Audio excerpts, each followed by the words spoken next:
और जैसे ही पानी पीने लगता है उसे वहाँ एक छाया दिखाई देती है जो फूट फूट कर रो रही होती है। वो मोहन की आत्मा है। क्या हो गया? आप यहाँ अकेले बैठकर क्यों रो रहे हैं? मुझे बचा लो बेटा, उस रहस्यमय पेड़ से मेरा शरीर वापस ला दो, और कई गांव वाले वहाँ कैद हैं। ये क्या?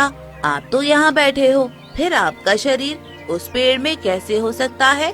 यहाँ सिर्फ मेरी रूह है, मेरा शरीर तो उसी पेड़ ने कैद कर लिया है। मैं उसके सवाल का सही जवाब नहीं दिया और उसने मेरा शरीर छीन लिया। मुझे आजाद कर दो बेटा, मुझे फिर से इंसान बना दो। इतना कहते ही मोहन की छाया वहाँ से गायब हो जाती है। ये सब देखकर अर्जुन डर के मारे सन्न रह जाता है। इसका मतलब उस रहस्यमय पेड़ के पास बहुत सारी डरावनी शक्तियाँ हैं। मुझे किसी भी तरह इन निर्दोष गांव वालों को उस पेड़ से मुक्ति दिलानी ही होगी। अर्जुन पानी पीकर आगे बढ़ता है।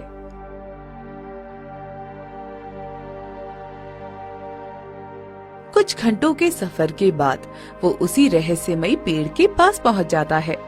वहाँ उसे एक छोटी सी घायल चिड़िया तड़पती हुई दिखती है। अरे, ये बेचारी चिड़िया तो बहुत घायल है, मुझे इसकी मदद करनी चाहिए। अर्जुन उसे उठा लेता है और पास से कुछ औषधि वाले पत्ते तोड़कर उन्हें पीसकर उसके जख्मों पर लगा देता है। थोड़ी ही देर में चिड़िया होश में आ जाती है और चहचहाते हुए उड़ जाती है। चलो, लाख लाख शुक्र है, इस बेचारी की जान बच गई। तभी अर्जुन की नजर उस विशाल रहस्यमयी पेड़ पर जाती है। उस पेड़ के तने से एक अजीब सी डरावनी और तेज रोशनी निकल रही होती है।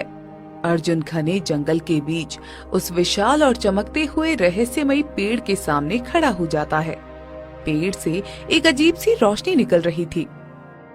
चलो, लगता है कि यही वो रहस्यमय पेड़ है जिसके अंदर गांव वाले कैद हो जाते हैं। ए रहस्यमय पेड़, मेरे सवालों का जवाब दे। मेरे जन्म का रहस्य क्या है? क्या तुम बात कर सकती हो? तुम हर बार सबसे सवाल करती हो, अब की बार तुम मेरे सवाल का जवाब दो। इतनी हिम्मत देखकर रहस्यमयी पेड़ भी अचंभव में पड़ गया। तभी उस पेड़ के भीतर से एक भारी और गूंजती हुई रहस्यमयी आवाज आती है। तुम पहले व्यक्ति हो जो तुम मुझसे सवाल पूछ रहे हो।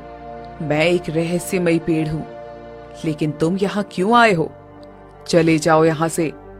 नहीं, मैं अपने जन्म का रहस्य जानने आया हूँ और मैं अपनी माँ का भी पता लगाना चाहता हूँ। क्या तुम ही मेरी माँ हो? क्यों नहीं, मैं तुम्हारे जन्म का रहस्य सुलझा सकती हूँ, लेकिन तुम मेरे बेटे हो, ये मैं कैसे मानूं? मेरी माँ जिसने मुझे पाला पोसा था, उसने मरते वक्त कहा था कि मैं इसी रहस्यमयी पेड़ का बेटा हूँ और इस पेड़ में कई सारे आदमी भी कैद हैं, तो मुझे उन सबको भी रिहा करना है और अपनी माँ का रहस्य भी जानना है। ठीक है, मैं तुम्हें अपना बेटा मान लूंगी, लेकिन इसके लिए तुम्हें मेरे 3 प्रश्नों का सही जवाब देना होगा।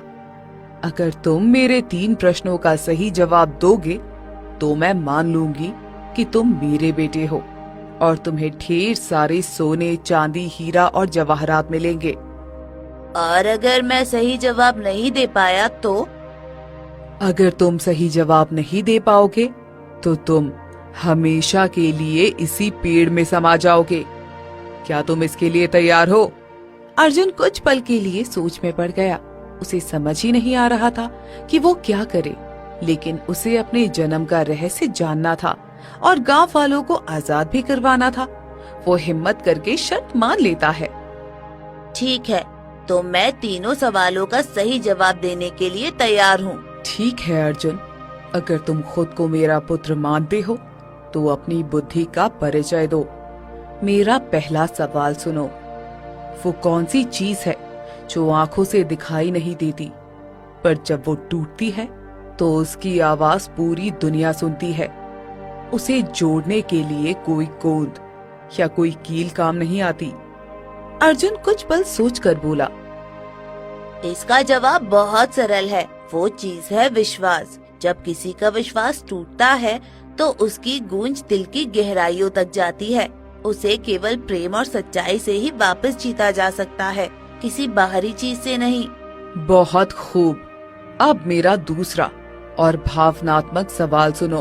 वो क्या है जो पूरी दुनिया के लिए तो सिर्फ एक इंसान है, लेकिन इंसान के लिए वो उसकी पूरी दुनिया है? ये प्रश्न सुनकर अर्जुन की आंखों से आंसू आने लगे। वो दुखी मन से बोला, इसका जवाब है एक माँ। दुनिया के लिए वो शायद सिर्फ एक साधारण औरत हो सकती है, लेकिन एक बच्चे के लिए उसकी माँ ही उसका पूरा संसार, उसका आकाश और उसकी धरती होती है। अद्भुत! तुम्हारे जवाबों ने मेरे हृदय को छू लिया है। तुम्हारी बुद्धि और ममता के प्रति तुम्हारा प्रेम सच्चा है। अब बारी आती है तीसरे और सबसे कठिन कार्य की। अब तीसरे सवाल के लिए तुम्हें पास की उस मायावी गुफा से नेकी का फूल लेकर आना होगा। ठीक है, मैं नेकी का फूल लाने के लिए तैयार हूँ। अर्जुन वहाँ से निकल पड़ता है